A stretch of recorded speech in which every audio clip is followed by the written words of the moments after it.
ان الحمد للہ نحمده ونستعینه ونستغفره ونعوذ باللہ من شرور انفسنا ومن سیئات اعمالنا من يهده اللہ فلا مضل له ومن يضلل فلا هادی له واشهد ان لا الہ الا اللہ وحدہ لا شریک له واشهد ان محمدا عبده ورسوله اما بعد فان خير الحديث كتاب الله وخير الهدي هدي محمد صلى الله عليه واله وسلم وشر الامور محدثاتها وكل محدثة بدعة وكل بدعة ضلالة وكل ضلالة في النار.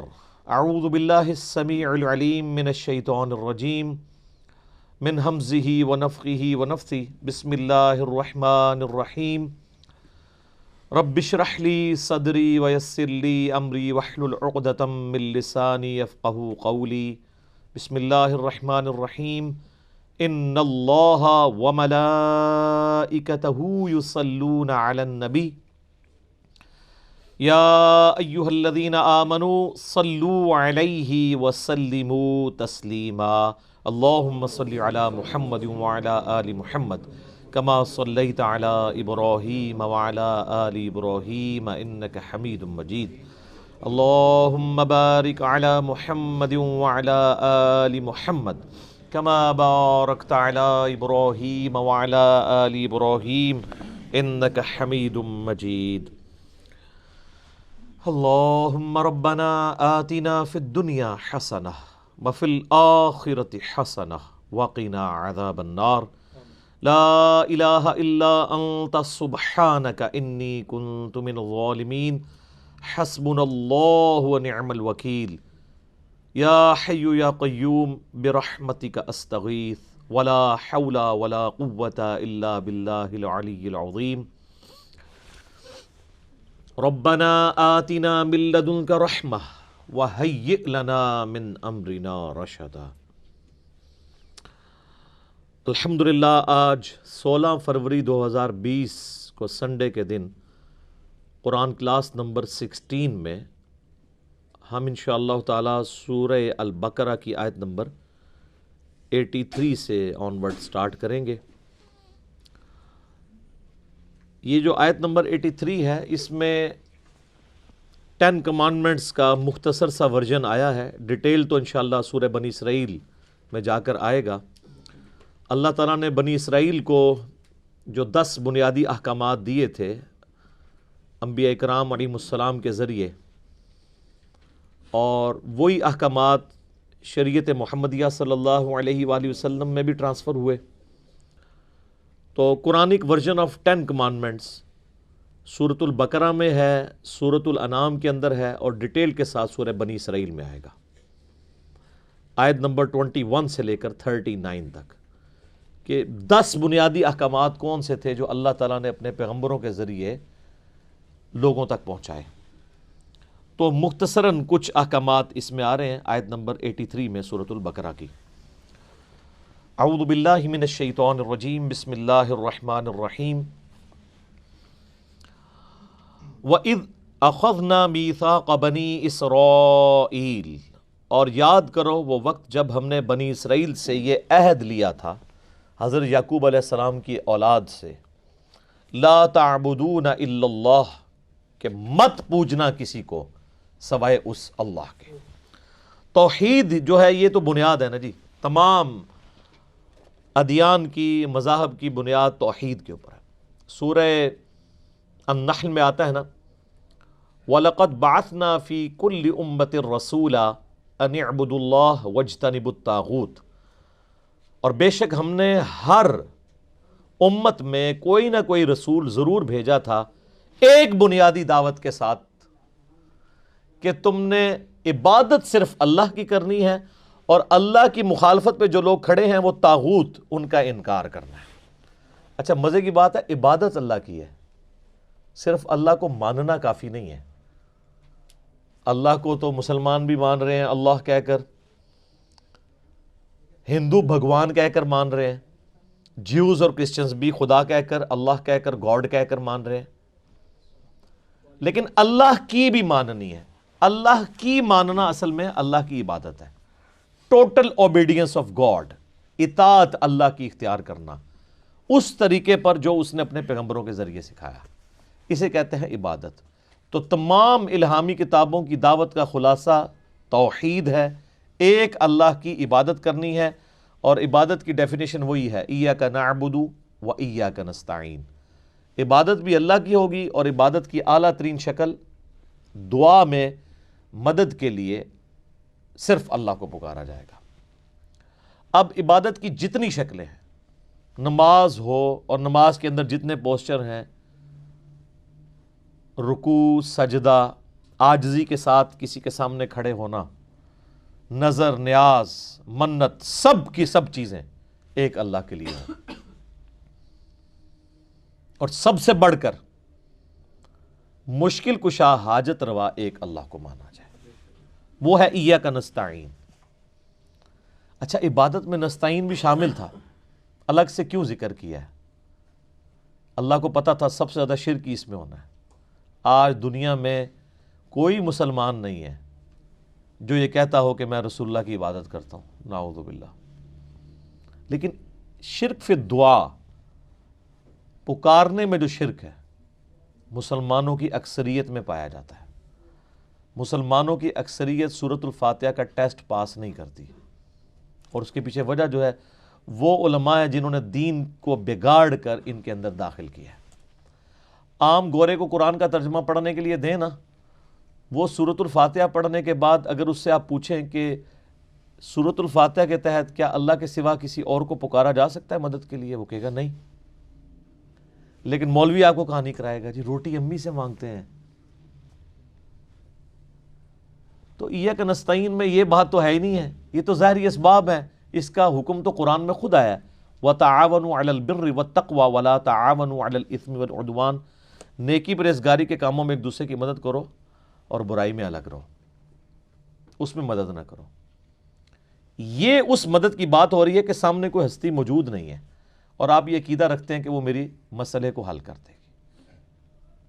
سامنے ہستی موجود ہو، چاہے مسلمان ہو، کافر ہو، انسان ہو، جانور ہو، یا کوئی اور مخلوق ہو، آپ اس سے مدد لے سکتے ہیں۔ میں آپ سے کہتا ہوں مجھے پانی پلا دیں، ٹھیک ہے، لیکن آپ بغداد میں ادھر بھی قبر کے اندر دفن ہے، اور میں آپ سے مجھے پانی پلا دیں، تو مانگ کے دیکھ لیں، کوئی پلا سکتا ہے تو پلا کے بتا دیں، کیونکہ وہ پلی اسی سے لیتے ہیں۔ وَاسْتَعِینُوا بِالصَّبْرِ وَالصَّلَاةِ، نماز اور صبر کے ذریعے مدد چاہو، کس کی؟ ان اللہ مع الصابرین، اللہ کی مدد، اللہ صبر کرنے والوں کے ساتھ ہے۔ اس کا مطلب کوئی نہیں لیتا المدد یا نماز، المدد یا صبر۔ نماز اور صبر تو توسل اور وسیلہ ہے اللہ تک پہنچنے کا، مانگنا اللہ ہی سے۔ بارش کون برساتا ہے؟ اللہ۔ ڈیوٹی کس کی ہے؟ فرشتوں کی۔ لیکن فرشتوں سے بارش مانگ نہیں سکتے، شرک ہو جائے گا۔ مانگنی اللہ سے۔ فرشتوں کو چھوڑ دیں، آپ کے سامنے ایک بہت بڑا مشکل کشا ہے، سورج ختم ہو جائے تو پوری دنیا تباہ و برباد ہو جائے۔ سورج کی وجہ سے ہی تو سبزہ اگتا ہے، سورج کی وجہ سے موسم تبدیل ہوتے ہیں، سورج کی وجہ سے ہی پانی کا واٹر سائیکل چل رہا ہے۔ نہ سورج ہو تو نہ سمندروں کا پانی ایویپوریٹ ہو کے گلیشیئرز کی فارم میں سٹور ہو یا بارش کی شکل میں ہمارے پاس آئے، یہ سب کچھ ختم ہو جائے تو کسی کے وہم میں بھی یہ چیز بات آتی ہے کہ وہ کہے کہ المدد یا سورج میری مدد فرمائیے۔ جن بزرگوں کو لوگ پکار رہے ہیں نا، ان کا مشکل کشا بھی سورج ہے، ظاہری اسباب میں۔ تو پھر بابوں کو بھی پکار دیا کرنا ہے، تو ہم تو ریکویسٹ ہی کر سکتے ہیں کیا کہ مرنے سے پہلے اے مسلمان کر لے اس پہ غور، کتابوں کا خدا اور ہے، بابوں کا خدا اور۔ جس خدا کا تعارف کتابیں کرواتی ہیں وہ اور خدا ہے، اور جس کا تعارف بابیں کرواتے ہیں وہ اور خدا ہے۔ وہ کوالٹیز اللہ کی نہیں ہے، وہ ان کا کوئی تصور ہے جس کو انہوں نے خدا کا نام دے دیا ہے۔ اللہ کا تصور وہ ہوگا جو پیغمبروں کے ذریعے ہوگا، اس کی کتابوں کے ذریعے ہوگا۔ تو ہم نے بنی اسرائیل سے عہد لیا تھا مت پوجنا کسی کو سوائے اللہ کے، وبالوالدین احسانا، اور والدین کے ساتھ احسان کرنا۔ قرآن حکیم میں 4 مقامات ایسے ہیں جہاں پر توحید کے فوراً بعد والدین کے ساتھ حسن سلوک کا ذکر ہے، ان میں سے یہ پہلا مقام ہے۔ اس کے بعد سورۃ الانعام میں، پھر سورہ بنی اسرائیل میں 10 کمانڈمنٹس آئیں گی، اور پھر سورہ لقمان میں، وہاں پہ بھی ماں باپ کے ساتھ حسن سلوک کا ذکر ہے۔ حقوق اللہ میں جس طرح توحید اور توحید فی الدعا، توحید فی العبادہ امپورٹنٹ ہیں، حقوق العباد میں پہلا حق ماں باپ کا ہے، اور اس کا ذروہ سنام، ایپیکس اور چوٹی سورہ بنی اسرائیل میں آئے گی۔ وہاں تو یہاں تک آیا کہ ماں باپ کو اف بھی مت کہنا، اور اگر دونوں یا دونوں میں سے ایک بڑھاپے کی حالت میں تمہیں ملے تو ان کے سامنے اپنے عاجزی کے ساتھ کندھے جھکا کر رکھنا، ان کو اف تک مت کہنا، اور ان کے لیے دعا کرنا کہ اے اللہ ان پہ بھی رحم فرما، جس طرح بچپن میں انہوں نے مجھ پہ رحم کر کے مجھے پالا تھا۔ تو والدین کو چونکہ اللہ تعالیٰ نے دنیا میں آنے کا ذریعہ بنایا انسان کا، اور وہ کتنی مشقت کر کے پال پوس کے بڑا کرتے ہیں، ظاہری اسباب میں سب سے بڑا ذریعہ والدین کو بنایا، لہٰذا ان کا حق بھی سب سے زیادہ ہے۔ اور اس کے بعد وذی القربیٰ، اور قریبی رشتہ داروں کے ساتھ بھی احسان کرنا، والیتامى، اور یتیموں کے ساتھ، والمساکین، اور مساکین کے ساتھ، مسکین لوگ، غریب لوگ جن کے لیے 2 وقت کی روٹی ایشو ہے، اگر آپ ان کے لیے صدقہ اور خیرات کر سکتے ہیں تو وہ ضرور کریں۔ وَقُولُوا لِلنَّاسِ حُسْنًا، اور لوگوں سے اچھی بات کرنا۔ اچھا، بعض لوگ اس کا ترجمہ یوں کر دیتے ہیں کہ لوگوں سے حسن اخلاق سے پیش آنا، وہ بھی درست ہے۔ حسن اخلاق سے پیش آنا یہی ہے کہ اس سے اچھی بات کرنا، یہ نہیں ہے کہ مسکراتے ہوئے اسے گناہ کی دعوت دینا۔ لوگ یہ سمجھ رہے ہوتے ہیں کہ بڑی ایکٹنگ کر کے بولنا یہ حسن اخلاق ہے۔ حسن اخلاق یہ ہے کہ اخلاقیات کیا ہیں، ہم کن چیزوں کو غیر اخلاقی کہتے ہیں؟ جو انبیاء کی تعلیمات کے مخالف ہوتی ہیں، جو انبیاء اکرام علیہ السلام نے چیزیں تعلیم فرمائی ہیں، وہ اعلیٰ درجے کی اخلاقیات ہیں۔ یعنی کسی کو نماز کی طرف بلانا، یہ اخلاقیات ہے۔ کسی کو کہنا جھوٹ مت بولو، یہ اخلاقیات ہے۔ کسی کو کہنا کہ کاروبار میں ڈنڈی مت مارو، یہ اخلاقیات ہے۔ کسی کو کہنا کہ تم اپنے ماں باپ کے ساتھ حسن سلوک کرو، اپنے بہنوں اور بھائیوں کا حق وراثت میں مت دباؤ، یہ اخلاقیات ہے۔ حرام خوری مت کرو، یہ اخلاقیات ہے۔ اچھا، ہمارے معاشرے میں اخلاقیات یہ ہے کہ کوئی جو بھی الٹا کام کر رہا ہو اس کے ساتھ مسکرا کے بات کرے کہ لگا رہا جیسے لگا ہے، یہ اخلاقیات نہیں ہے۔ یہ انڈیا، پاکستان، بنگلہ دیش کی اخلاقیات ہیں۔ پھر میں کیوں نہ کہوں کہ مرنے سے پہلے اے مسلمان کر لے اس پہ غور، کتابوں کا خدا اور ہے، بابوں کا خدا اور۔ یہ سیکھنا ہوگا، یہ قیامت ہے اس کے اندر مضمر، کہ اللہ کا وہ تعارف مانا جائے گا جو اس نے خود کروایا ہے اپنے انبیاء کے ذریعے، کتابوں کے ذریعے۔ وَأَقِيمُوا الصَّلَاةَ، اور نماز کو قائم کرنا، وَآتُوا الزَّكَاةَ، اور زکوٰۃ ادا کرتے رہنا۔ آپ دیکھ لیں کہ توحید کے فوراً بعد حقوق العباد کا ذکر آیا ہے، اور اس کے بعد نماز کا ذکر آیا ہے، اس امپورٹنس کو بتانے کے لیے کہ نمازوں کا خدا اور نہیں ہے، نمازوں کا خدا بھی وہی ہے جو ماں باپ کا خدا ہے۔ اسی خدا نے ماں باپ کے ساتھ اس نے سلوک کا کہا ہے جس نے نماز پڑھنے کا کہا ہے، لیکن پرائورٹی اس لیے کی کہ بعض اوقات دین پہ چلنے والے لوگوں سے حقوق العباد کے معاملے میں سستی ہو جاتی ہے، تو اسی چیز کو ہائی لائٹ کیا، اور یہ سٹائل آپ کو قرآن حکیم میں بارہا آئے گا کہ اللہ تعالیٰ نے توحید کے فوراً بعد حقوق العباد کا ذکر کیا اور اس کے بعد عبادات کا ذکر کیا۔ کیونکہ جو لوگ پریکٹسنگ مسلمان ہوتے ہیں نا، تو شیطان ان پہ پہلا حملہ یہ کرتا ہے کہ وہ اپنے گیٹ اپ میں تو اسلام نافذ کر لیتے ہیں، نماز بھی پڑھنا شروع کر دیتے ہیں، لیکن اپنے معاملات میں انتہائی برے ہوتے ہیں۔ اور اس کا گلہ آپ اکثر لوگوں سے سنتے ہوں گے، وہ دیکھیں جی انہیں داڑھی رکھی ہے، داڑھی رکھ کے پہ کیا کرتا ہے، وہ کون ہو؟ پھر داڑھی والے بھی کہہ رہے ہوتے ہیں جی داڑھی کا اس میں کیا قصور ہے؟ داڑھی کا قصور نہیں سر، آپ کا قصور ہے۔ لوگ یہ ایکسپیکٹ کر رہے ہیں کہ ایک بندہ پریکٹسنگ مسلمان ہے تو اسے الٹی حرکتیں نہیں کرنی چاہیے۔ کیوں؟ اس داڑھی کے اگینسٹ آپ عزت بھی تو عام بندے سے زیادہ اویل کر رہے ہیں. جب آپ عزت ڈبل اویل کر رہے ہیں تو سر جب پھر آپ کی پکڑ کی باری آئے گی نا, پھر آپ پہ پکڑ بھی ڈبل ہوگی. یہ تو نہیں ہے پریویلیجز ہی لینی ہے آپ نے, انہی کو کیش کروانا ہے. اس لیے دیکھیں کہ امہات المومنین کے بارے میں سورۃ الاحزاب میں آیا کہ نبی کی بیوی ہو, تم عام عورتوں کی طرح نہیں ہو, اگر تم نے کوئی بے حیائی کا کام کیا تمہیں دوگنا عذاب ہوگا, اور اگر تم اللہ اور اس کے رسول کی تابع فرمان رہی تو تمہارے لیے اجر بھی ڈبل ہے. تو یہ اللہ تعالیٰ نے دیکھیں موٹی موٹی کون سی باتیں گنوائی. نمبر 1 توحید, نمبر 2 والدین کے ساتھ اس نے سلوک, نمبر 3 قریبی رشتہ داروں کے ساتھ, نمبر 4 یتیموں کے ساتھ, نمبر 5 مساکین کے ساتھ, نمبر 6 لوگوں کے ساتھ حسن اخلاق سے پیش آنا ہے, ان کو اچھی بات کا حکم دینا ہے, اور نمبر 7 نماز قائم کرنی ہے, نمبر 8 زکوٰۃ دینی ہے. یہاں پہ اتنی ڈیٹیل نہیں آئی ہے, چند موٹی موٹی باتیں ہیں, آگے چل کے یہ مزید آنا شروع ہو جائیں گی. جب آتی جائیں گی میں انشاءاللہ آپ کو بتاتا جاؤں گا. ویسے الگ سے 10 کمانڈمنٹس کے اوپر میرا مسئلہ نمبر 77 ریکارڈ ہے, آپ یوٹیوب پہ جا کے لکھیں تو وہ آپ کے سامنے لیکچر کھل جائے گا. تو اللہ تعالیٰ فرماتا ہے یہ ساری چیزیں ہم نے حکم دی تھی بنی اسرائیل کو, ثم تولیتم, لیکن تم ایسے ناہنجار نکلے کہ تم نے روگردانی کر دی. اس کے بعد اللہ نے عہد بھی لیا اپنے پیغمبروں کے ذریعے کہ ان چیزوں کا خیال رکھنا ہے, لیکن تم نے منہ پھیر لیا. الا قلیلا منکم, سوائے قلیل لوگوں کے کہ وہ تو اپنے اس عہد پر قائم رہے, اکثریت جو ہے وہ گمراہی کے راستے پہ چلی. اور سر اس امت کا بھی یہی حال ہے. یہاں پہ کتنے لوگ ہیں جو کمٹمنٹ کے ساتھ چلے ہیں. صحابہ کرام علیہم رضوان اور اہل بیت علیہم السلام کے بعد آہستہ آہستہ آپ دیکھیں کس طرح گراف مسلمانوں کا نیچے آیا ہے.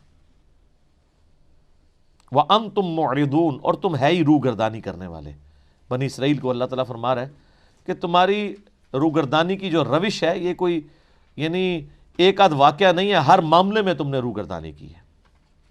اور اب وہ چند چیزیں اللہ تعالیٰ پھر دوبارہ سے گنوا رہا ہے جو پہلے ڈسکس ہو چکی ہیں, جس کو کہتے ہیں نا بریف ہسٹری, 1-2 آیات کے اندر پوری کی پوری کور کر رہا ہے.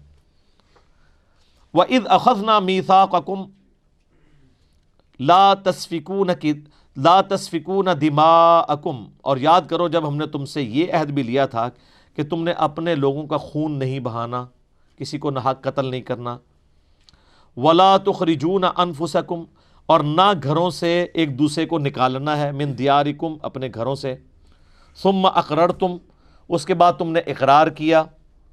وانتم تشہدون, جبکہ تم اس پر گواہ بھی تھے کہ اللہ نے یہ عہد لیا کہ یہ اصل میں 12 قبیلے تھے نا, تو جب فلسطین فتح ہوا تو انہوں نے چھوٹی چھوٹی 12 ریاستیں بنا لی, ہر قبیلے نے ایک ریاست بنائی, لیکن پھر آپس میں وہ لڑتے تھے. آپس میں جب لڑتے تھے ایک دوسرے کو قتل کرتے تھے, تو ان میں سے کچھ وہی مسلمان بنی اسرائیل میں سے اپنی جان بچا کے غیر مسلموں کے پاس پناہ لیتے تھے, رومنز کے پاس, وہاں پناہ لیتے تھے, وہ ان کو اپنا غلام بنا لیتے تھے. تو یہ اس طرح چین تھی.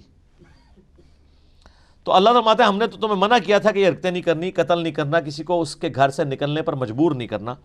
ثم انتم, پھر تم وہی ہو نا, تم ہؤلاء تقتلون انفسکم, کہ تم قتل کرتے ہو اپنوں کو, یعنی اپنے دوسرے بھائیوں کو, بنی اسرائیل کے جو 12 قبائل آپس میں لڑتے تھے. وتخرجون فریقا منکم من دیارہم, اور ایک فریق دوسرے کو اس کے گھر سے نکلنے پر مجبور کر دیتا ہے.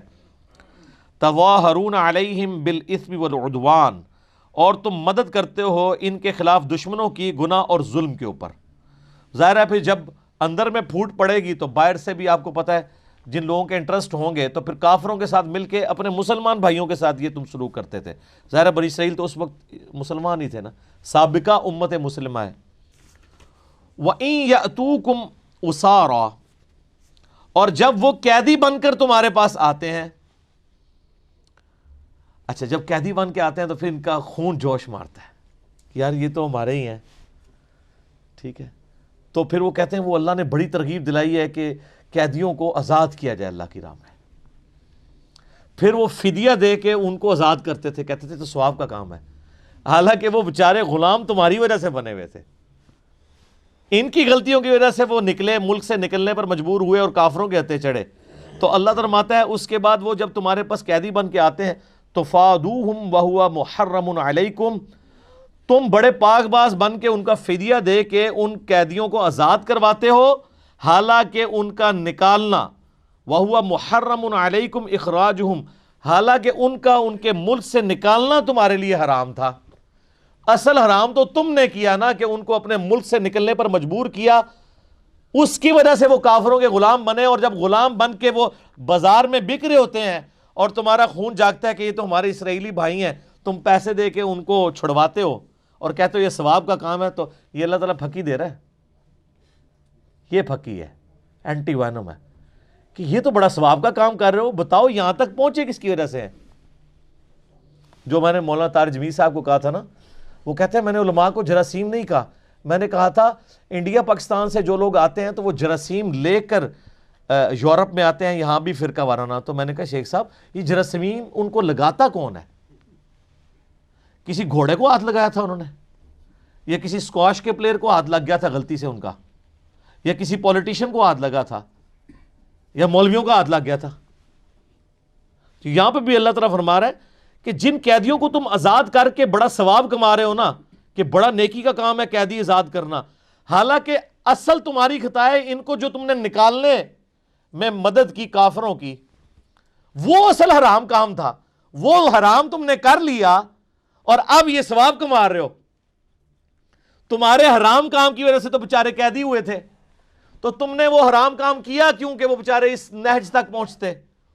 اب آ رہا ہے یونیورسل ٹروتھ، آفاقی حقیقت اس کے اوپر، افتؤمنون ببعض الکتاب وتکفرون ببعض، تم اللہ کی کتاب کے کچھ حصے پہ ایمان رکھتے ہو اور کچھ کو چھوڑ دیتے ہو۔ یعنی اس پہ تو ایمان رکھا تم نے کہ قیدیوں کو آزاد کرنا ثواب کا کام ہے، لیکن جو ان کو قتل کر کے یا ان کو مجبور کیا اپنے ملک سے نکلنے پر، وہ بھی تو اللہ نے کتاب میں ہی نازل کیا تھا، اس پہ تو تم ایمان نہیں لے کر آئے۔ آدھے دین اپنی مرضی کا لے لیا اور آدھا دین اپنی مرضی سے چھوڑ دیا، اور یہ سب کچھ ہم بھی کر رہے ہیں۔ یہ مسلمانوں کے اندر یہ رائج ہے کہ وہ رمضان شریف کا خدا اور ہوتا ہے اور غیر رمضان کا اور۔ رمضان میں ماشاءاللہ یعنی ایسی نمازیں پڑھتے ہیں کہ جو پکے نمازی ہیں وہ بھی پریشان ہو جاتے ہیں کہ یار مطلب ہم بھی اس طرح کی نماز نہیں پڑھ سکتے، لیکن جیسے ہی عید کا چاند نظر آتا ہے تو صبح کا بھی انتظار نہیں کرتے، کیونکہ شیطان رات کو جو آزاد ہو جاتا ہے اسی وقت ویلکم کہتے ہیں۔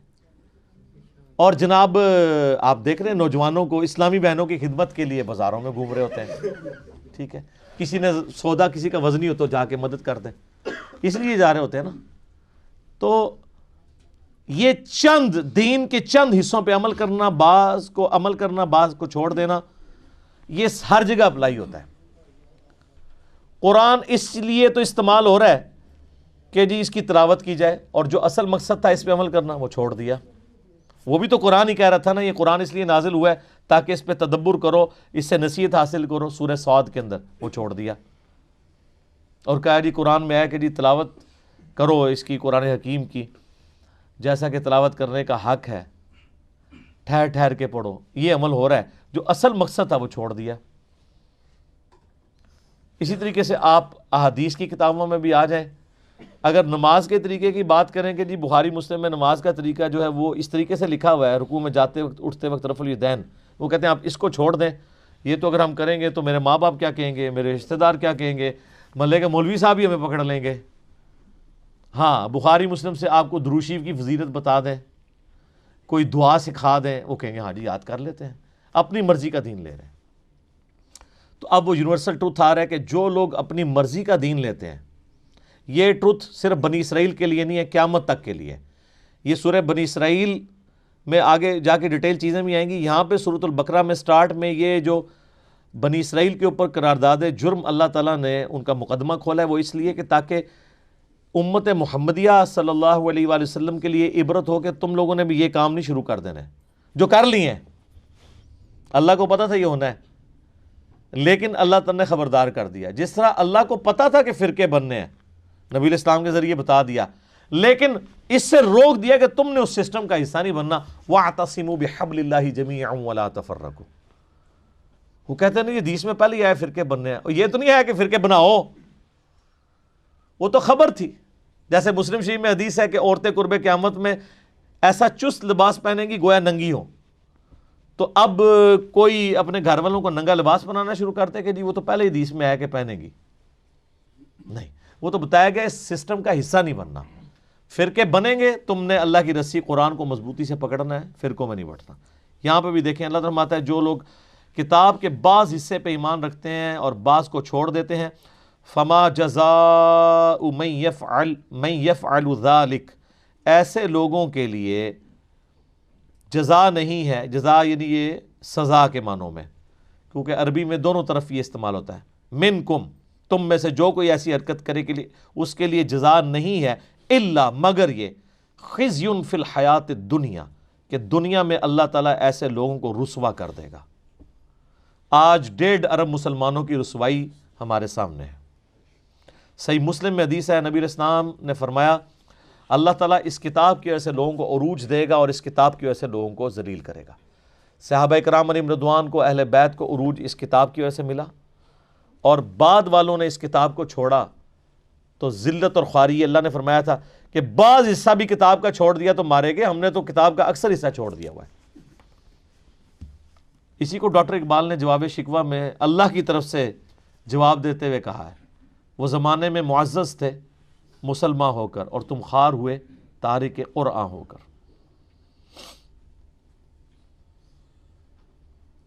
وَيَوْمَ الْقِيَامَةِ يُرَدُّونَ إِلَىٰ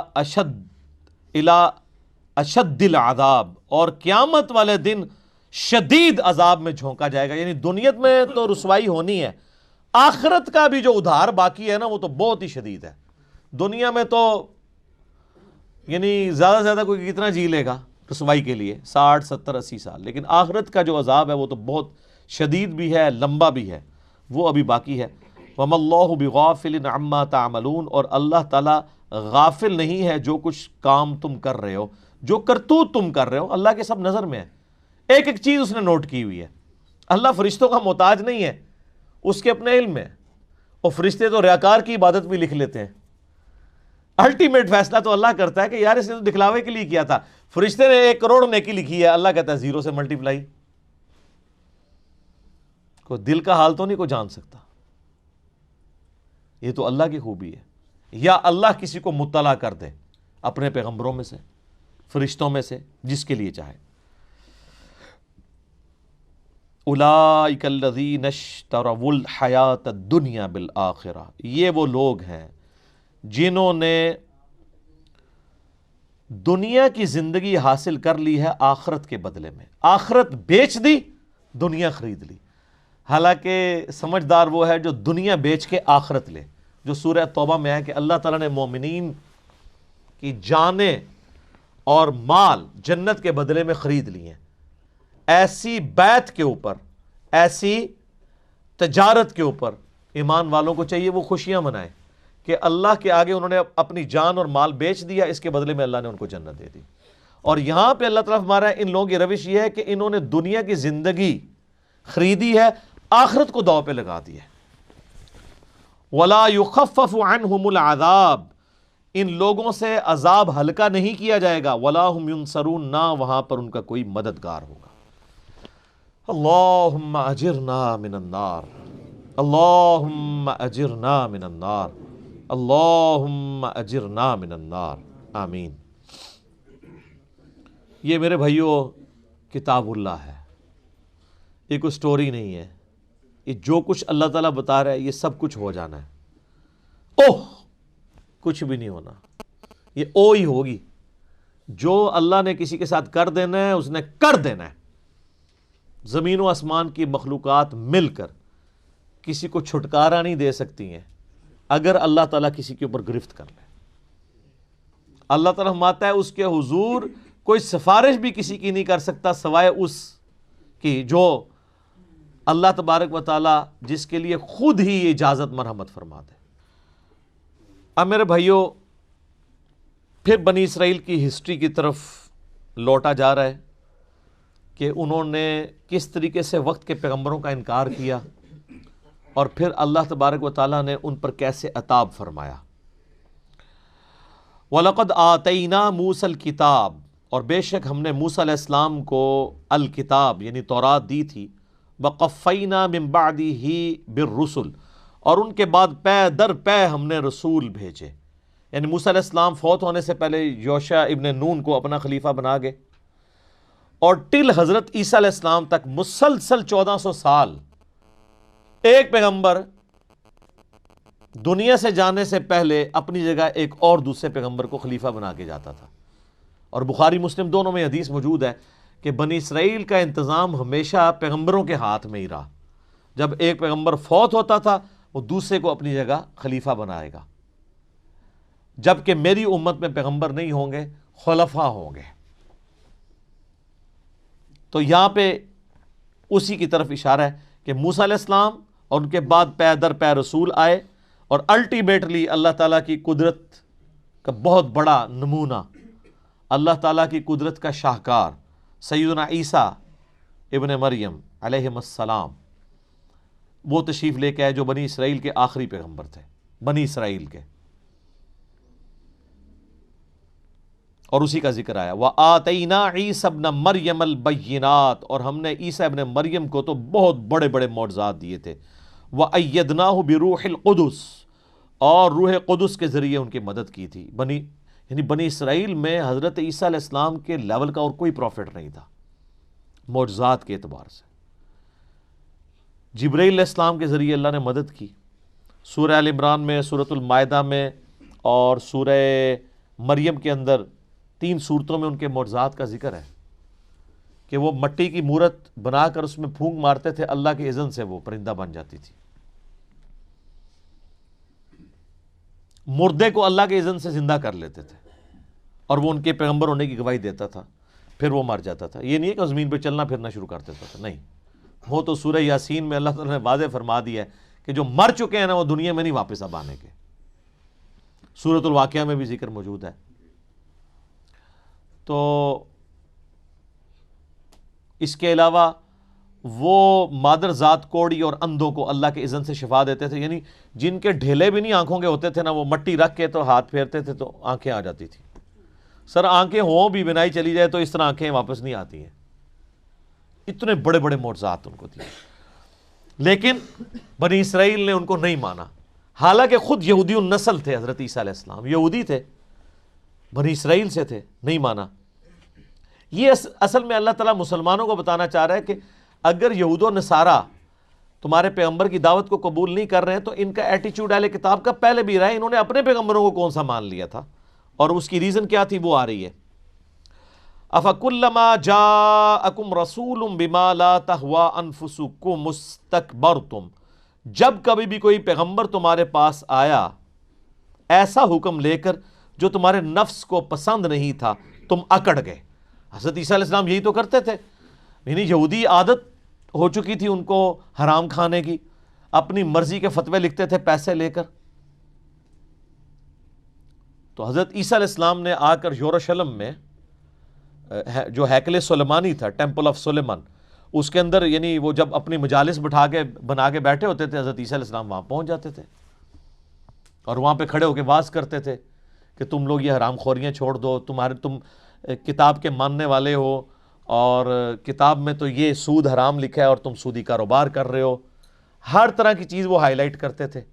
تو سر یہ مولوی آپ کہتے ہیں آج نہیں سنتا، مولوی تو اس ٹائم نہیں سنتا، پیغمبر دی گل نہیں سی سنتا۔ تو انہوں نے حضرت عیسیٰ علیہ السلام کی قتل کی سازش کی، تو اللہ تعالیٰ نے پھر ان کا زندہ آسمانوں پہ اٹھا لیا، وقت کے پیغمبر کا انکار کر دیا بابوں کے پیچھے، کیونکہ حضرت عیسیٰ علیہ السلام کی تو بمشکل 25 سال عمر تھی۔ اب جہاں 70-80 سال کے بڑے بڑے حضرات بیٹھے ہوں، داڑھیوں والے بزرگان دین، علماء کرام، یادگار اسلاف، وہاں ایک کالی داڑھی والا نوجوان لڑکا، اس کی بات کس نے سننی ہے؟ وہ پیغمبر ہی کیوں نہ ہو تب بھی نہیں سننی۔ یہ ہمارے نبی کے ساتھ اللہ کی غیبی تائید تھی، ادروائز کوانٹیٹیولی اتنی بڑی کامیابی کبھی کسی پیغمبر کو نہیں ملی جو ہمارے نبی علیہ السلام کو ملی ہے۔ صلوات بر محمد و آل محمد، اللہم صلی علی محمد و علی آل محمد۔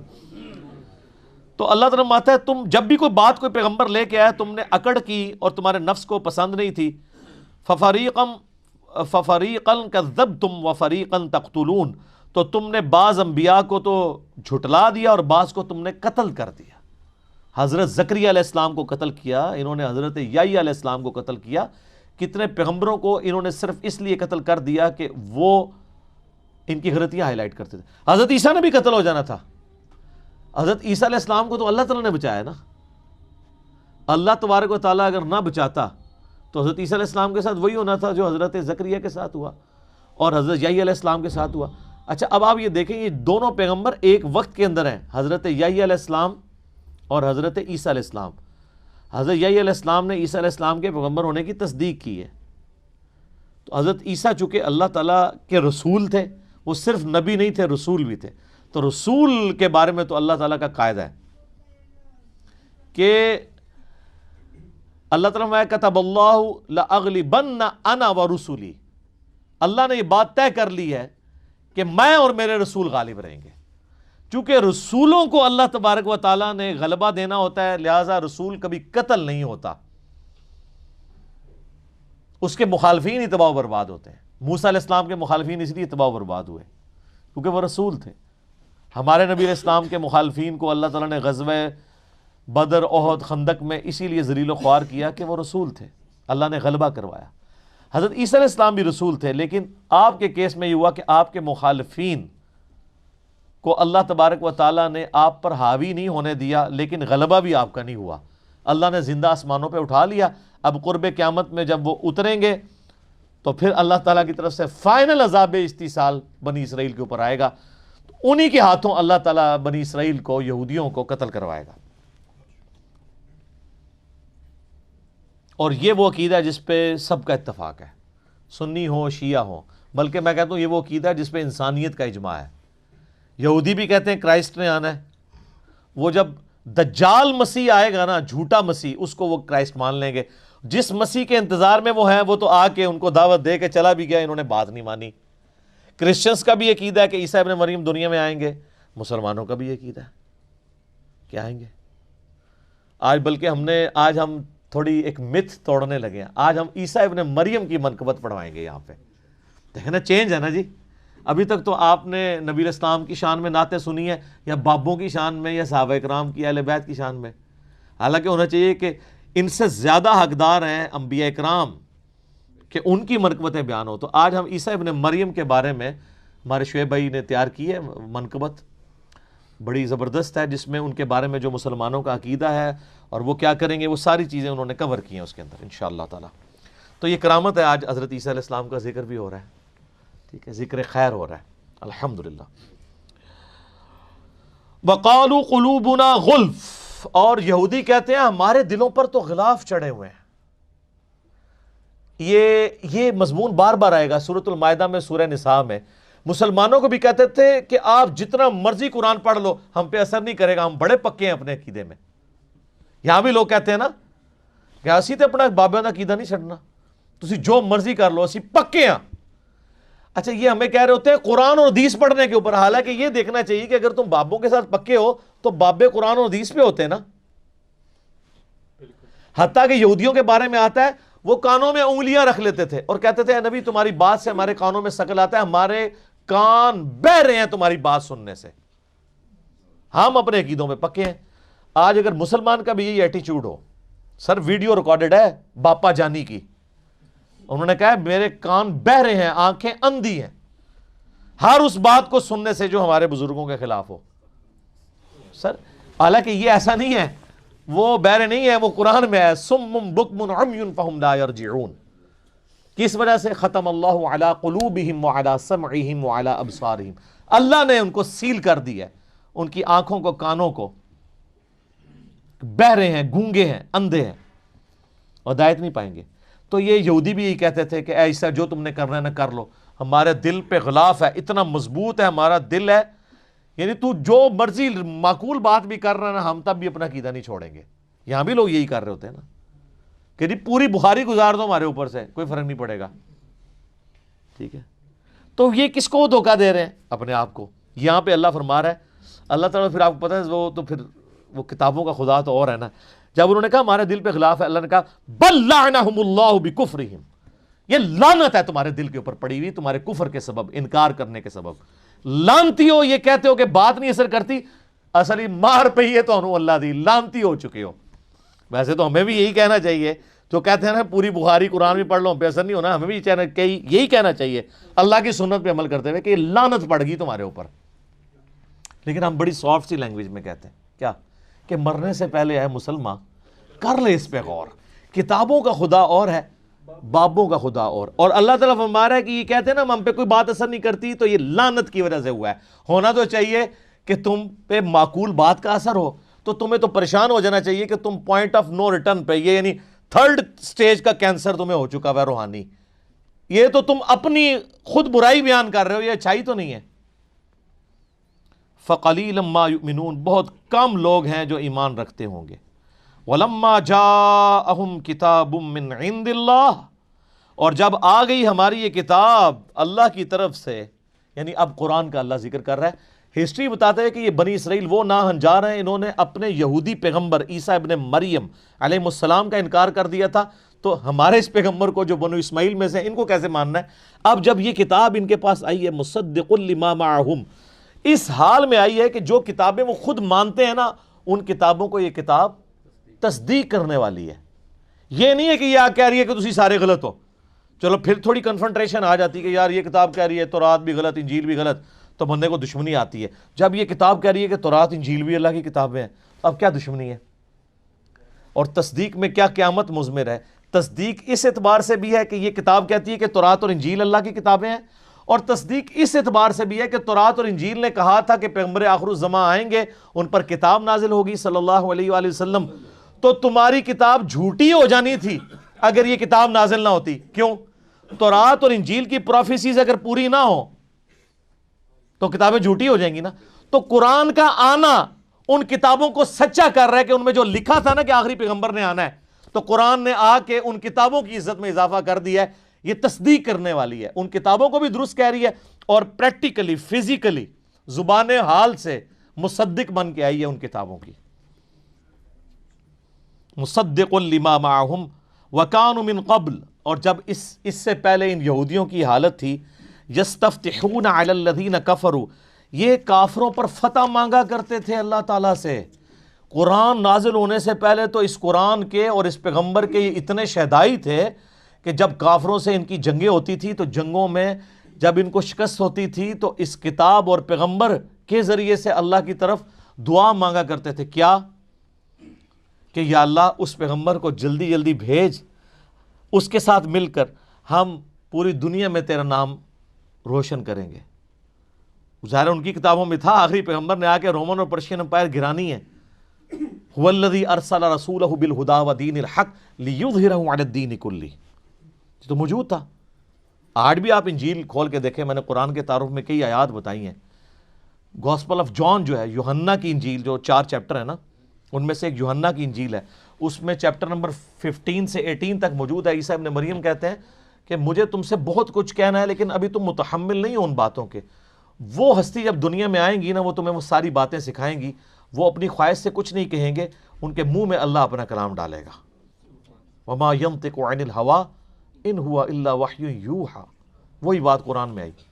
اور وہ دنیا میں میرا نام روشن کریں گی. دنیا میں عیسیٰ ابن مریم کا نام کس نے روشن کیا ہے؟ نبی صلی اللہ علیہ وسلم نے. کس اعتبار سے؟ کہ یہودیوں نے جو ان پہ جھوٹے بلیم لگائے, ان کو معاذ اللہ دجال کہا, ان کی والدہ پہ تہمت لگائی, وہ بھی دور کی سورہ مریم کے ذریعے. اور عیسائیوں نے جو ان کے بارے میں ڈیوینٹی کلیم کی, تو اللہ تعالیٰ نے وہاں پہ بھی حضرت عیسیٰ کی صفائی پیش کی ہے. لقد کفر الذین قالوا ان اللہ هو المسیح ابن مریم, بے شک کافر تو اصل میں وہ لوگ ہیں جو کہہ رہے ہیں کہ عیسیٰ ابن مریم اللہ ہی نے عیسیٰ کا روپ دھار لیا ہے. وقال المسیح, جبکہ مسیح تو ایسا نہیں تھا.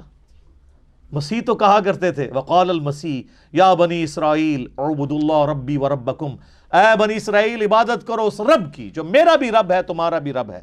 انہ من یشرک باللہ فقد حرم اللہ علیہ الجنہ ومأواہ النار وما للظالمین من انصار, بے شک جو کوئی اللہ کے ساتھ شرک کرے گا اللہ نے اس پہ جنت حرام کر دی ہے, اس کا ٹھکانہ دوزخ ہے, وہاں اس کا کوئی مددگار نہیں ہوگا. یار کیا شان ہے حضرت عیسیٰ کی. قرآن میں ہے وجیہن فی الدنیا والآخرہ، وجاہت والے ہیں اس دنیا میں بھی اور آخرت میں بھی. جس کے اوپر ایلیگیشن لگے اور اللہ اس سے الزام دور کر رہا ہو کہ مسیح ایسے نہیں تھے، وہ تو میرا ہی نام لیا کرتے تھے. اچھا یہ ایک رخ ہے، لیکن اللہ تو آپ کو بتایا بڑا ڈڈ ہے. اللہ کا ایک دوسرا رخ بھی ہے اسی ٹاپک کے اوپر، وہ سورۃ المائدہ کا آخری رکوع ہے.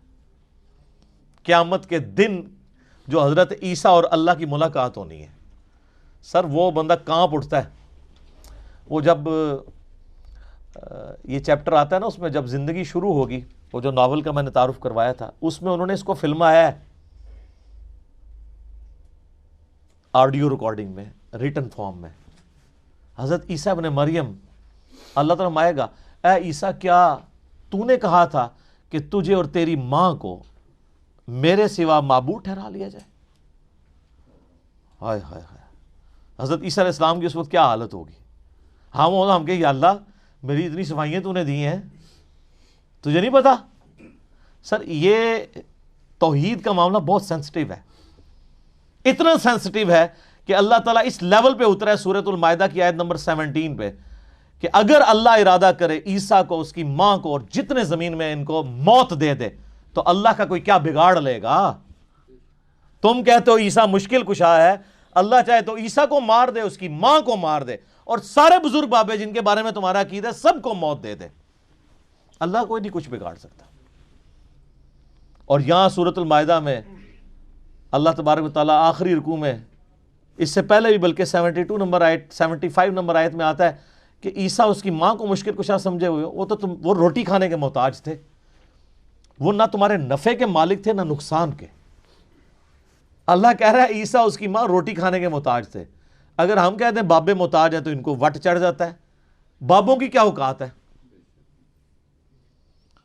بابے تو عیسیٰ ابن مریم کی جوتیوں کی خاک کے برابر بھی نہیں ہے، بلکہ آپ میں سے کئی لوگ ہیں جن کی جوتیوں کی خاک نہیں ہے، جو شرک کرنے والے بابے، جنہوں نے اپنی عبادت کروائی. لیکن اللہ تعالیٰ کیا فرما رہا ہے؟ یہ تمہارے نفع نقصان کے مالک نہیں. اس آخری رکوع میں پھر اللہ تعالیٰ جب یہ کہے گا نا اے عیسیٰ ابن مریم کیا تو نے کہا تھا کہ لوگ تجھے اور تیری ماں کو معبود سمجھ لیں میرے ساتھ؟ وہ کہیں گے اے اللہ مجھے کب شایع تھا کہ میں ایسی بات کرتا، میں نے تو بنی اسرائیل کو یہی کہا تھا کہ عبادت کرو اس رب کی جو تمہارا بھی رب ہے میرا بھی رب ہے. اور اے اللہ بالفرض اگر میں نے کوئی ایسی بات کی ہوگی تو تیرے علم میں تو ہوگی، کیونکہ جو تیرے جی میں ہے وہ میں نہیں جانتا، اور جو میرے جی میں ہے وہ تو جانتا ہے، تو ہی سارے غیبوں کا جاننے والا ہے. سر کس طرح کلیئر کٹ موتیوں کی طرح عقیدے بیان ہوئے ہیں قرآن میں. حالانکہ ان کو ڈٹنا چاہیے تھا، کانفیڈنس تھا نا، لیکن کہا کہ بالفرض اگر میرے دل میں بھی کوئی خواہش چھپی تھی نا خدا بننے کی، اللہ تیرے علم میں تو ہوگی نا، ٹھیک ہے، لیکن تو گواہ اس بات پہ کہ میرے کہیں پہ نہیں، اور اگر تھی تو تیرے علم میں ہوگی. اب تیرے دل میں کیا ہے وہ میں نہیں جانتا، یعنی اب تو کیا ڈیسیژن کرے گا یہ تیرے علم میں. تو پھر حضرت عیسیٰ کہیں گے اے اللہ یہ تیرے بندے ہیں، چاہے انہیں معاف کر دے چاہے انہیں پکڑ لے، یہ تیری مرضی ہے. یعنی توحید کی باری آئی تو انبیاء کرام بھی سائڈ پہ، کیونکہ ان کو اپنی فکر پڑ گئی. اور یہاں 1.5 ارب پونے 2 ارب عیسائیوں نے حضرت عیسیٰ کے بارے میں یہ عقیدہ رکھا ہے انہوں نے چھڑا لینا ہے، اور معذرت کے ساتھ آپ لوگوں نے بھی یہ عقیدہ رکھا ہوا ہے. آپ کے پیغمبر علیہ السلام نے بھی یہی باتیں ارشاد فرمائی ہیں. بخاری مسلم دونوں میں حدیث ہے، نبی علیہ السلام کم از کم 10 طرق آئے ہیں اس کے. آپ علیہ السلام فرماتے ہیں میرے حوض کوثر پہ میرے کچھ ساتھی لائے جائیں گے میرے صحابہ میں سے، اور میں جب ان کو حوض کوثر سے پلانے لگوں گا تو مجھے وہ بتائیں گے کہ اے اللہ کے نبی آپ کی وفات کے بعد یہ دین سے الٹے قدم پھر گئے تھے اور انہوں نے دین میں بدعتیں جاری کر دی تھی. آپ فرماتے ہیں میں کہوں گا سحقا سحقا لمن غیر بعدی، ان پہ پھٹکار ہو جنہوں نے میرے بعد میرے دین کو بدل دیا، اور میرے ان کے درمیان ایک آڑ قائم کر دی جائے گی. میں بھی اس وقت وہی کہوں گا جو عبد صالح عیسیٰ ابن مریم کہیں گے. حضور نے پھر سورۃ المائدہ کی وہ آیات تلاوت کی کہ میں بھی کہوں گا اے اللہ جب تک میں ان میں موجود تھا ان پر گواہ تھا، جب تو نے مجھے اٹھا لیا پھر تو ان پر گواہ تھا. اب جب عیسیٰ ابن مریم کہیں گے نا کہ اے اللہ یہ تیرے بندے ہیں چاہے بخش دے چاہے عذاب دے، تو اللہ تعالیٰ ترس نہیں کھائے گا؟ اللہ فرمائے گا آج کا دن وہ ہے کہ جب سچوں کو سچا عقیدہ ہی فائدہ دے گا. یہ کوئی سفارش کام نہیں آئے گی اگر کسی نے شرک کیا ہوا. بخاری مسلم دونوں میں حدیث ہے، اللہ تعالیٰ نے ہر نبی کو ایک دعا دی تھی مقبول، اور اللہ نے یہ پرومس کیا تھا کہ یہ ایک دعا تو میں قبول کروں گا ہی کروں گا. تو ہر نبی نے اپنی وہ دعا دنیا میں ہی ایگزیکیوٹ کروا لی. حضرت نوح علیہ السلام نے دعا کر کے اپنی امت پہ عذاب لے آئے. اس طرح باقی اور پیغمبروں نے بھی.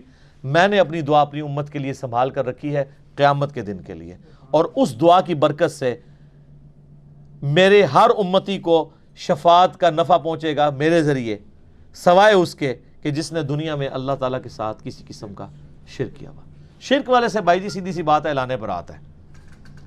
تو عیسیٰ ابن مریم کی صفائیاں اللہ تعالیٰ دے رہا ہے کہ بھائی انہوں نے یہ کام نہیں کیے، یہ تو ان کے ماننے والوں نے ان کی طرف غلط چیزیں منسوب کر دی. تو اللہ تعالیٰ فرماتا ہے کہ اس نبی کے آنے سے پہلے تمہاری حالت تھی کہ تم دعائیں کیا کرتے تھے، یا اللہ آخری نبی کو جلدی جلدی بھیج، ہم ان کے ساتھ مل کے تو کافروں کے خلاف جہاد کریں. فلما جاءہم ما عرفوا کفروا بہ، جب وہی نبی آ گئے جن کو انہوں نے پہچان بھی لیا. سورۃ الانعام میں آئے گا اس نبی کو اس طرح پہچانتے ہیں جس طرح اپنے بیٹوں کو، کہ یہ وہی پیغمبر ہے جس کے ذکر تورات اور انجیل میں موجود ہے. پھر بھی انہوں نے بغیم بینہم کی وجہ سے، ارج ٹو ڈومینیٹ، زدم زدہ انکار کیا. فلعنت اللہ علی الکافرین، پس لعنت ہو اللہ کی ایسے کافروں کے اوپر جنہوں نے حق بات قبول کرنے سے انکار کر دیا. یہ وہ آیت ہے سورہ البقرہ کی 89 نمبر آیت جو اکثر ہمارے بریلوی بھائی پیش کرتے ہیں کہ قرآن میں آیا کہ یہودی بھی نبی کے وسیلے سے دعا کیا کرتے تھے تو وسیلہ جائز ہوتا ہے. ایک گل ہی کچھ اور سی، ٹھیک ہے، وہ مستقل علاقے میں موجود ہے کہ وہ یہ دعا کرتے تھے اللہ اس نبی کو جلدی جلدی بھیج تاکہ ہم اس کے ساتھ. تو وہ جو اللہ کہہ رہا ہے نا کہ پہلے تو تم اس نبی کے ذریعے سے جنگوں میں فتح مانگا کرتے تھے، مراد یہ کہ کہتے تھے کہ جنگ میں فتح ہوگی جب یہ میرے پیغمبر آئیں گے، اب جب آئے تو انکاری ہو گئے. وسیلہ اور توسل پہ میرا مسئلہ 43 دیکھ لیں، اس میں نے اس آیت کو کوٹ کیا تھا. اور آپ دیکھیں جو ہدایت یہود و نصارہ کے پاس ریٹن فارم میں تھی انہوں نے انکار کیا، ان کو فائدہ نہیں ہوا. اور جن کے لیے نہیں تھی انہوں نے یہودیوں سے سن کے قبول کر لیا، دنیا کے امام بن گئے. اوس اور خزرج، اوس اور خزرج جنگجو تھے عرب کے، مشرکین عرب کے قبائل. جب بھی یہودیوں سے لڑتے تھے، یہودی چونکہ دنیا دار، دنیا پرست، بزدل، ہمیشہ یہ جنگ میں مار کھاتے تھے. تو یہ کہتے تھے بچو جی اب تو مار رہے ہو نا، جب وہ آخری نبی آئیں گے نا ہم ان کے ساتھ مل کے پوری دنیا پہ غلبہ کر لیں گے. تو یہ اوس اور خزرج کے کان پک چکے تھے یہ بات سن سن کے، اور وہ ڈرتے تھے کہ یار ان کا مسیحا کب آئے گا وہ منجی اور ہادی بن کے، یعنی محمد رسول اللہ صلی اللہ علیہ وآلہ وسلم. جب وہ آئے تو یہ تو اپنے بابوں کے پیچھے لگ گئے علماء یہود کے. اوس اور خزرج نے یہودیوں سے پہلے ہی انہوں نے کہا یار یہ وہی پیغمبر نہ ہو. حج پہ آئے ہوئے تھے، وہاں دیکھا حضور علیہ السلام خیموں میں دعوت دے رہے ہیں. انہوں نے کہا اس سے پہلے کہ یہودی ایمان لے کر ہیں تم ہی ایمان لے کے ان کو اپنا لیڈر بنا لو. اور سر پھر اللہ نے دنیا کے امام ان کو بنا دیا. اسی لیے ہم کہتے ہیں کہ یہ ضروری نہیں ہوتا کہ آپ محنت جس جگہ کر رہے ہیں وہیں پہ رزلٹ نکلے، رزلٹ کہیں اور نکل سکتا ہے. مودودی صاحب کی پوری محنت سب کانٹیننٹ میں ہے، رزلٹ نکل رہا ہے الجزائر کے اندر، مصر کے اندر، افریقہ کے اندر، وہاں ان کو ایز اے ٹیکسٹ بک. اور آج جو مسلمانوں کا سب سے پاپولر لیڈر ہے طیب اردگان، وہ کہتے ہیں میرا روحانی مرشد جو ہے مودودی ہے. تو سر رزلٹ کہیں اور نکلے گا، وہ اللہ کو پتہ رزلٹ کہاں نکالنا ہے، جو قبول کر لے گا. ورنہ چچا ہوگا ابو لہب ہوگا، اور بلال حبشہ سے آیا ہوا ہے جس کے بارے میں بخاری میں آتا ہے سیدنا بلال. سیدنا عمر کہتے تھے ابو بکر ہمارے سید ہیں جس نے ہمارے سید بلال کو آزاد کروایا، رضی اللہ عنہم اجمعین وعلیہم السلام اجمعین. تو جو محنت کرے گا میرے بھائی اس کو ہی رزلٹ ملے گا. میرے خیال ہے اسی آیت کے اوپر ہم کنکلوڈ کرتے ہیں. اگلی دفعہ انشاءاللہ یہیں سے اس کو آگے لے کے چلیں گے کہ اللہ تعالیٰ نے وہ ہدایت جو یہودیوں کے لیے ڈائریکٹلی ہدایت کا سبب تھی، انڈائریکٹلی وہ ان کے لیے جو اوس اور خزرج تھے مشرکین عرب کے قبائل ان کے لیے بنا دی. تو آپ دیکھ لیں سر پھر وہ کیسے اوپر گئے ہیں، نبی علیہ السلام کا کیسا انہوں نے ساتھ دیا ہے. مہاجرین تو میرے بھائی 125 تھے، باقی تو سارے انصار مدینہ تھے. انصار مدینہ اوس اور خزرج تھے. اوس کے سردار تھے سیدنا سعد ابن معاذ، اور خزرج کے سیدنا سعد ابن عبادہ رضی اللہ عنہما وعلیہم السلام. 155 اصحاب صفا جن کا کوئی سورس آف انکم نہیں تھا، روزانہ ان کا 2 وقت کا کھانا سعد ابن عبادہ کے گھر سے جاتا تھا. پوری امت پہ احسان ہے ان کا. سعد ابن معاذ سب سے وہ جس کو کہتے ہیں نا تیز مزاج کے اور جنگجو آدمی تھے, اور انہی کی محنتوں سے اللہ تعالیٰ نے مسلمانوں کو فتح دی. بدر کے اندر, احد کے اندر, خندق پہ ان کو آپ کو پتہ تیر لگا, بخاری مسلم میں آتا ہے. تو انہوں نے وہاں دعا کی کہ اے اللہ اگر اب مشرکین عرب حضور پہ حملہ نہیں کرنے والے اور حضور کو غلبہ ہی نصیب ہوگا تو اسی زخم کو جاری کر دے اور مجھے اسی سے شہید کر دے. اور بخاری مسلم میں آتا ہے کہ وہ ایک چھوٹا سا زخم تھا, وہ جاری ہوا, رگ ان کی اتنا خون نکل گیا کہ وہ پھر شہید ہو گئے. کیونکہ اس وقت میں نبی علیہ السلام نے فرما دیا تھا کہ اب تم مشرکین عرب پہ حملہ کرو گے. خندق کے بعد ان کی کمر ٹوٹ چکی ہے, اور یہی دیکھیں صلح حدیبیہ ہوئی اس کے بعد, اور اس کے بعد پھر فتح مکہ ہو گئی. ٹھیک ہے, تو وہ دنیا سے یعنی اپنی ایفرٹ پٹ کر کے چلے گئے. بعد کے لوگوں نے اس کا اجر ضرور دنیا میں کھایا, لیکن اللہ کے حضور ان کا جو مقام ہے وہ اپنی جگہ موجود ہے. کتنے سردار آئے مر گئے, کون ذکر کرتا ہے؟ اپنی اولاد بھی ذکر نہیں کرتی. آج ہم ذکر کرتے ہیں تو دل سے دعا نکلتی ہے ان کے لیے کہ انہوں نے اسلام کے لیے کیا کچھ کنٹریبیوٹ کیا. اللہ تعالیٰ سے دعا ہے جو حق بات میں نے کہی اللہ تعالیٰ ہمارے دلوں میں راسخ فرمائے. اگر جذبات میں میرے منہ سے کوئی غلط بات نکل گئی اللہ تعالیٰ ہمیں معاف کر دے, ہمارے دلوں سے بھی محو کر دے اسے. ہمیں کتاب و سنت کی تعلیمات پر عمل کر کے دوسرے بھائیوں تک پہنچانے کی توفیق عطا فرمائے. اللہم صلی علی محمد وعلی آل محمد کما صلیت علی ابراہیم وعلی آل ابراہیم انک حمید مجید. اللہم بارک علی محمد وعلی آل محمد کما بارکت علی ابراہیم وعلی آل ابراہیم انک حمید مجید. سبحانک اللہم وبحمدک اشہد ان لا الہ الا انت استغفرک واتوب الیک وما علینا الا البلاغ المبین. جزاکم اللہ خیرا واحسن الجزاء.